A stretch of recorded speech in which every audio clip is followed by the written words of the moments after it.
Chapter 1 बिखराव की शुरुआत करीब 200 साल पहले इंसानों और असुरों के बीच एक भयानक युद्ध छिड़ा था। उस युद्ध को समाप्त करने के लिए उत्तराचार्य देवदत्त ने अपना सब कुछ दांव पर लगा दिया, यहाँ तक कि अपनी जान भी। असुरों का अंत हुआ, लेकिन शांति धीरे धीरे आई। क्योंकि जहाँ इंसान होते हैं वहाँ मतभेद भी होते हैं, छोटी छोटी बातों पर टकराव होना तय है। सच तो यह है कि अगर उत्तराचार्य देवदत्त आज अपनी समाधि से उठकर लौट भी आए, तब भी दुनिया की यह फितरत नहीं बदलेगी। पूरे मार्शल संसार की मौजूदगी में उत्तराचार्य के 6 शिष्यों ने अपने गुरु का भव्य अंतिम संस्कार किया। उसके बाद वे अपने अपने परिवारों सहित सहस्र नदी शैल शिखर पर स्थित पुराने निवास में बस गए। वहीं उन्होंने साधना की, अध्ययन किया और समय समय पर बैठकर अपने महान पूर्वज की गाथाएं दोहराईं। कहावत है, बड़ा वृक्ष हो तो उसकी छाया दूर तक फैलती है। 20 साल से कुछ अधिक समय में उन 6 परिवारों के बच्चे और शिष्य इतनी संख्या में बढ़ गए कि अंततः उन्हें 3 सच्चाइयों का सामना करना पड़ा। पहली सच्चाई, वे 6 स्वयं तो सगे भाइयों जैसे थे। अभ्यास के दौरान होने वाली तकरार के अलावा उनके बीच कभी बड़ा झगड़ा नहीं हुआ। लेकिन उनकी पत्नियां, बच्चे और शिष्य उस सौहार्द को साझा नहीं करते थे। दूसरी सच्चाई, शुरुआत में उन्हें लगा था कि गुरु के जाने के बाद उन्हें एक दूसरे का सहारा लेकर ही जीना पड़ेगा। लेकिन जब उनके बच्चे और शिष्य बाहर की दुनिया में निकले तो उन्हें एहसास हुआ कि उत्तराचार्य देवदत्त से मिली विद्या ही पूरे मार्शल संसार में सम्मान दिलाने के लिए पर्याप्त थी। तीसरी सच्चाई, जहां उजाला होता है वहां अंधेरा भी जन्म लेता है। असुर भले ही हार चुके थे, लेकिन 10 साल के भीतर ही एक नया अधर्म पंथ खड़ा हो गया। और चूंकि उसी पंथ के पूर्वजों की वजह से उत्तराचार्य को अपने प्राण त्यागने पड़े थे, उनके शिष्य चुप कैसे बैठ सकते थे।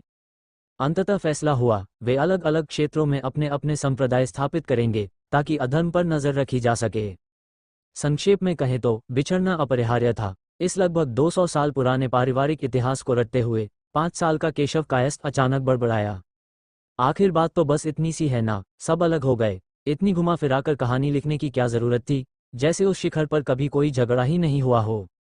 उसके सिर पर हल्की सी चपत पड़ी। तू बहुत मासूम है, उसकी बहन काव्या कायस्थ ने गंभीर लहजे में कहा। क्या किसी प्रतिष्ठित कुल के बंटवारे को सिर्फ घर का झगड़ा कहा जा सकता है? सिर सहलाते हुए केशव ने पूछा। तो फिर क्या कहें? काव्या ने पूरी गंभीरता से उत्तर दिया। ये सब संसार में धर्म और न्याय बनाए रखने के लिए किया गया त्याग था। उत्तराचार्य देवदत्त के वंशजों ने अपने दिल पर पत्थर रखकर अलग अलग दिशाओं में बसने का फैसला किया ताकि अधर्म को सिर उठाने का मौका न मिले। ये पंक्तियां उसने कुछ दिन पहले काका हांडी की दुकान पर बैठे बैठे भुने हुए चिकन का टुकड़ा खाते हुए सुनी थीं। मार्शल संसार में असली युद्ध केवल तलवारों से नहीं, जुबान से भी लड़ा जाता है। बहुत सुंदर कहा, काव्या। बीमारी के कारण बिस्तर पर लेटी पद्मा कायस्थ ने ताली बजाई। शरीर कमजोर था, चेहरा पीला, लेकिन मुस्कान अब भी उतनी ही बेफिक्र और जीवंत। पास ही बैठे उनके पिता प्रताप कायस्थ चुपचाप सब सुन रहे थे। भावनाएं छिपाने की कला उन्हें कभी नहीं आई। खिड़की के पास बैठी मां निर्मला कायस्थ दवा का कटोरा फूंक रही थीं। एक बड़ा आंसू कटोरे में गिर पड़ा। उन्हें ये दिन आने की आशंका थी। फिर भी जब वह सच में आया तो दिल का दर्द सहन करना कठिन हो गया। कुछ ही दिनों बाद पद्मा कायस्थ इस संसार से विदा हो गई। काव्या गंभीर रूप से बीमार पड़ गई और उसने पूरे 3 वर्षों का शोक मनाया। शोक काल समाप्त होते ही प्रताप कायस्थ ने निर्णय सुना दिया। काव्या को घाटी छोड़कर किसी संप्रदाय में शिष्य बनना होगा। सब कुछ पहले से तय था। नीलपक्षी गुरुकुल, जो अब भी सहस्र नदी शैल शिखर पर स्थित था और जिसे संसार का सर्वोच्च संप्रदाय माना जाता था। काव्या ने तुरंत विरोध किया। मैं अभी पूरी तरह संभली नहीं हूँ, थोड़े समय बाद चली जाऊं? और देर की तो 18 की हो जाएगी, प्रताप कायस्थ ने कठोर स्वर में कहा। 18 से पहले किसी संप्रदाय में नहीं गई तो क्या अधर्म की ओर जाना चाहती है? काव्या ने भौहें सिकोड़ लीं। मुझे घर में रहना पसंद है। अगर मैं कभी घर से बाहर ही न जाऊं तो भटकूंगी कैसे? पूरा पुष्पवर्षा घाटी नगर तुझे जानता है, निर्मला कायस्थ ने व्यंग्य किया। और इसे तू घर में रहना कहती है? चैप्टर 2 नीलपक्षी की दहलीज। पुष्पवर्षा घाटी, जो मध्य दक्षिण क्षेत्र के बीचों बीच बसी थी, साल भर बसंत जैसे मौसम का आनंद लेती थी। इसके उलट नवशिला पर्वत श्रृंखला दूर उत्तर में फैली हुई थी, ऊंची, विशाल और कठोर। इस अंतर को समझते हुए ही घाटी प्रमुख प्रताप कायस्थ ने यात्रा के लिए भरपूर समय रखा था। रास्ते में वे कभी जलमार्ग से चले तो कभी आकाशीय पतंगों का उपयोग किया, नज़ारे देखते हुए भी और तेजी से आगे बढ़ते हुए भी। जिस दिन वे घाट से उतरे, हरित वेणु दल के मुखिया नौकाधर वीरपाल अपने लोगों के साथ आंखों में आंसू लिए किनारे खड़े थे। उन्होंने काव्या की इस महान कृपा के लिए धन्यवाद दिया कि उसने उनका शिष्य बनने से इनकार कर दिया और विदाई स्वरूप 1 दर्जन से ज्यादा सुगंधित चमकदार बुने हुए हंस भेंट कर दिए। ये देख काव्या बुरी तरह भड़क गई। गाल फुलाकर वह बिल्कुल गुब्बारे जैसी हो गई और विरोध में खाना ही छोड़ दिया। हंसी मजाक और नोकझोंक के बीच नाश्ता खत्म होते होते वे नीलपक्षी प्रांत की सीमा में पहुंच चुके थे। नीलपक्षी प्रांत का नामकरण नीलपक्षी गुरुकुल के कारण हुआ था। कहा जाता है कि यही वह स्थान था जहां कभी उत्तराचेन महागुरु ने साधना की थी। 200 साल पल भर में बीत गए। जो कभी एक अलग थलग पहाड़ी इलाका था, वह अब पूरे मार्शल संसार के लिए पवित्र भूमि बन चुका था। कायस्थ परिवार ने पहाड़ की तलहटी में बसे नगर में एक रात विश्राम किया और अगले दिन पहाड़ी रास्तों के लिए उपयुक्त 1 चक्के वाले रथ किराए पर लेकर आगे बढ़े। नगर से निकलते ही काव्या की आंखों के सामने एक भव्य और गंभीर पर्वत श्रृंखला उभर आई। ऊपर तक उठती चोटियां मानो जमे हुए राक्षस हों, भारी, विकृत और डरावनी। नुकीली चट्टानें यात्रियों के चारों ओर झपटने को तैयार प्रतीत होती थीं। गहरे हरे, हल्के हरे और धुंधले हरे रंगों की परतें एक दूसरे पर चढ़ी हुई थीं, जैसे सांस लेने तक की जगह न छोड़ें। दूर से कोमल दिखने वाली चोटियां असल में बेहद ऊंची और खड़ी थीं। दूरी ने उनके असली आकार को छिपा रखा था। किंवदंती थी कि प्राचीन काल में यहाँ असुर और विषैले प्राणी बसते थे। पर्वतों की प्रचुर आध्यात्मिक ऊर्जा से पोषित होकर वे लोगों पर कहर बरपाते थे। बाद में देवसदृश साधकों ने उन्हें नष्ट किया और अपने एक शिष्य उत्तराचेन को इस क्षेत्र की रक्षा का दायित्व सौंपा।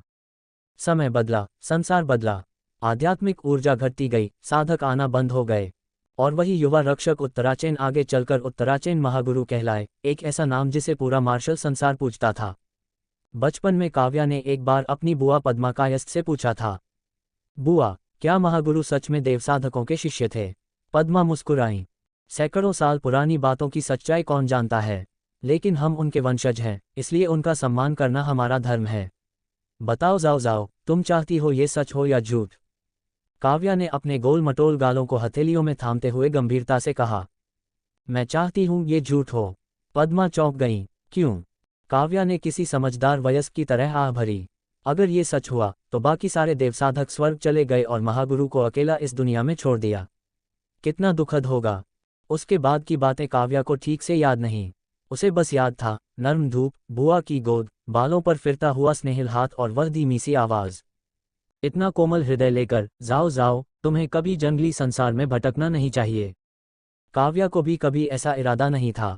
उसे पुष्पवर्षा घाटी और वहां का नगर बेहद प्रिय था। सुबह सुबह काका दोहुआ की आवाज, रात को टिमटिमाती आग के नीचे लगने वाली वॉन्टन की दुकानें और पास पास मौजूद अपने लोग। काश वह सोचती जिंदगी भर यूं ही धूप में पड़ी रह सके।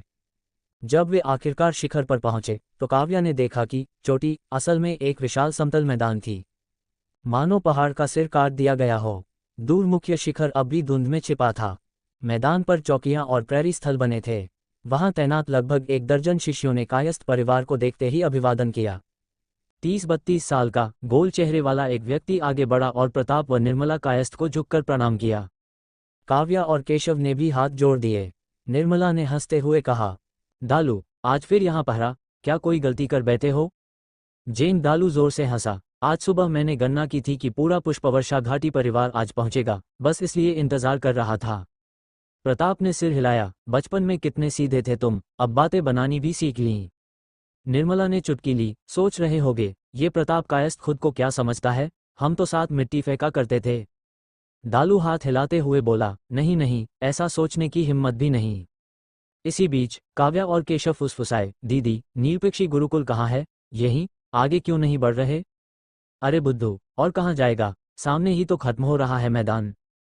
दक्षिणी ढलान से चढ़े थे वे। उत्तर दिशा में मैदान का अंत एक विशाल चिकनी धनुषाकार खाई पर होता था।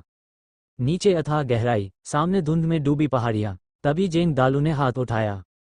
एक शिष्य ने सींग निकाला और फूंक मारी। गूंज पहाड़ों से टकराकर लौटी। अगले ही पल धुंध को चीरते हुए 4 विशाल लोहे की जंजीरें सांपों की तरह उनकी ओर बढ़ीं। जंजीरें इतनी तेज थीं कि साधारण व्यक्ति सीधा चिथड़े हो जाए। 4 शक्तिशाली शिष्यों ने उन्हें थामकर जमीन में जड़ी लोहे की कड़ियों से कस दिया। कमाल है, काव्या की आंखें चमक उठीं। केशव कठफोड़वे की तरह सिर हिलाने लगा। तभी जंजीरों पर चलते हुए कई शिष्य प्रकट हुए। सबसे आगे था एक 18-19 साल का युवक, सादा वस्त्र, सुनहरी कढ़ाई, सुंदर मुखाकृति, लेकिन चेहरे पर ठंडा अहम। पद्मा बुआ की बात काव्या को याद आई। ठंडे और घमंडी मर्दों से दूर रहना। काव्या ने मन ही मन तय किया, उसका भावी पति दुकानदार जैसा होना चाहिए, जो ग्राहक को देखकर मुस्कुराए, युवक ने उतरकर प्रणाम किया। शिष्य सौरभ यशवर्धन, घाटी प्रमुख और देवी को प्रणाम करता है।